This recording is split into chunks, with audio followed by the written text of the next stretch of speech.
Eat pizza and lose weight with Chef Pachi.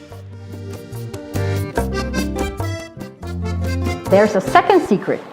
This I learned from Dr. Clyde Wilson, and that is cruciferous vegetables make your digestion slow down so that the carbs that you eat after them will not make you increase your blood sugar or gain weight.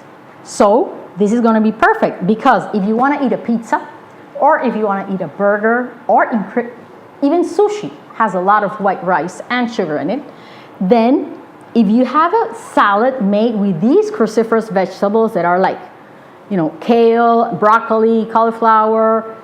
Also, this is not a cruciferous vegetable, but it's a crunchy vegetable, and it works the same. And you have that salad before you leave to go to your burger or pizza place or sushi place, then your blood sugar will not rise as much. It'll rise steadily, and you won't gain weight. Eat pizza and lose weight with Chef Pachi.